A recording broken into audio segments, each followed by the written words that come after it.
Hey ladies and gentlemen, welcome to Oakwood Now. I am Frodo Trump and this is Harold Dingleberry. We have some exciting stories for you guys tonight.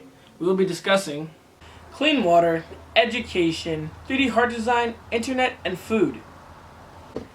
Our first topic today is about clean water, which our very own Harold Dingleberry has studied extensively on.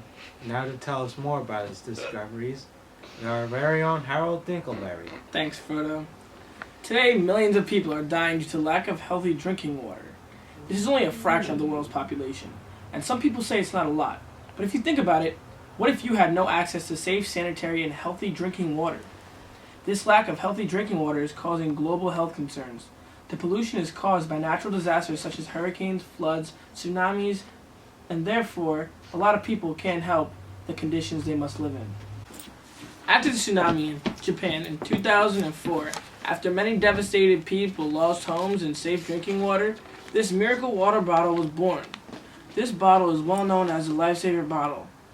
This bottle uses filters whose holes are 15 nanometers big, and the smallest bacteria is 25 nanometers. So therefore, it is completely safe and sanitary.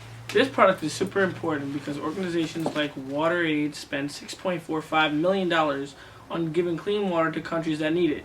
And in reality, they have water, it's just not clean. So this product cleans the water for them.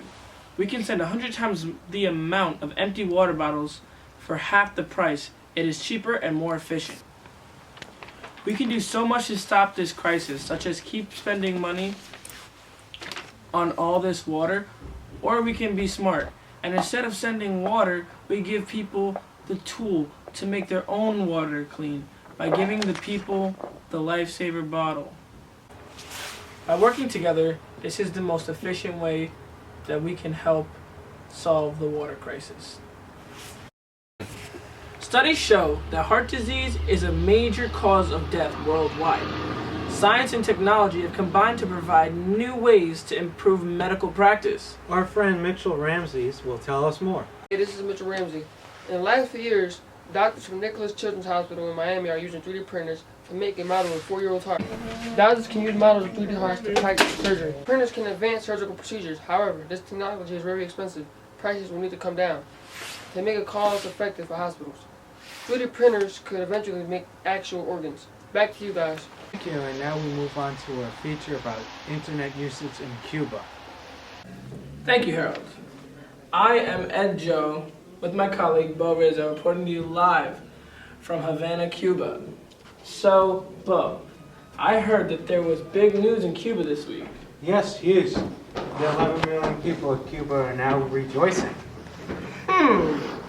Tell me more. Now for the first time, for $2 an hour, Cuban citizens can now enjoy the internet in public places such as parks and on the street corners. Wow, that's a huge development. Cuba has been behind in the times for quite some time. What still needs to be addressed? Well, $2 is a hefty price for most Cubans. That's an average day salary for most of them. So there's much still to work on? Yeah, it's also not so private. You can't watch adult movies in the park. Oh, so what does this say for the future? Well, now with the citizens being able to explore the internet, they might get more interested in American culture, which will open the gaps between the U.S. and Cuba. Thank you. That's all we have for you guys tonight. Thank you, Harold. Back to you. Our next story tonight is going to feature about education. We are sending the story out to Lucifer Archer and Al Bieber at Oakwood School. Enjoy. Hello, my name is Lucifer Archer, reporting to you live from Oakwood School. I'm here with my colleague Al Bieber. He's an expert on education in the U.S. Before we start our conversation on the education of America, I would like to read you guys off some facts about the education crisis in the U.S. Did you know that the U.S. is making more prisons than schools? The United States produces more prisons than schools. The United States is also ranked 14th out of 40 countries in the world Over the course of the last 20 years, the amount of money spent on prisons increased by 570%, while the money spent on education increased only by 33%. Less than 20% of inmates have their high school diploma. The U.S.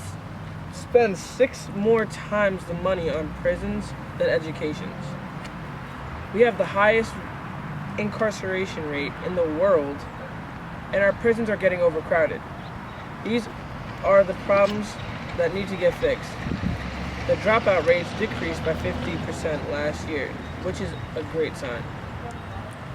So Al, why is education important? Well, education is important. Without education, who will we be? Just like water is the essential of life, education is the essential of the brain. Sure, our brain can function with or without education, but without education, we won't be able to read, we won't be able to write, and do many other things. So it is important that we go to school and learn everything that we need to learn because it matters in the real world.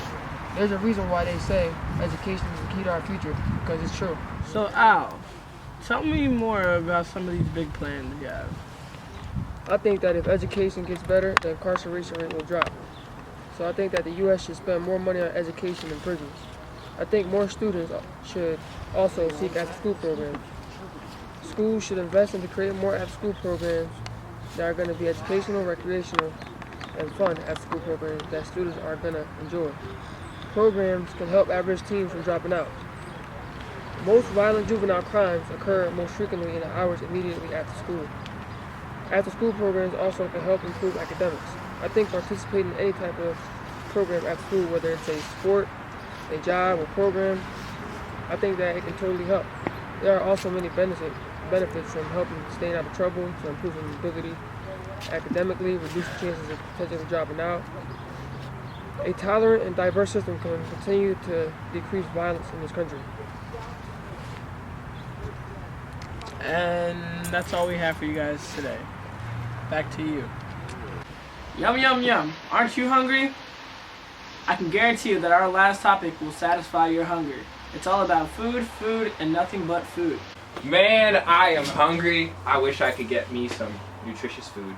Wow, did you know that there are 7 billion people around the world that have to eat every day? You should go to foodtank.com and check it out and get involved. It's a resource for all things food. Foodtank.com offers environmentally sustainable solutions to help alleviate hunger, obesity, and poverty. So are you saying that foodtank.com is for everyone, whether you're a farmer, policymaker, scientist, or anyone who wants to get involved? Absolutely. Can you tell me how foodtank.com works?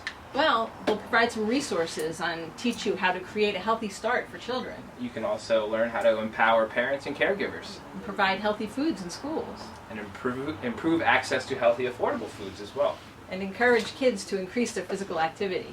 For more information, head to foodtank.com. Ciao. Down. You tired? Yeah, that was a long day of news we covered. Yeah, we covered a lot of hard facts. Yeah, interesting stories. Very interesting stories. Well, it couldn't have been done without our cast and crew, Yes. our lighting man, our cameraman, and then especially thanks to us, the anchors, Harold Dinkleberry, and me, Bilbo Rizzo. So long from Oakwood Now. Later, guys.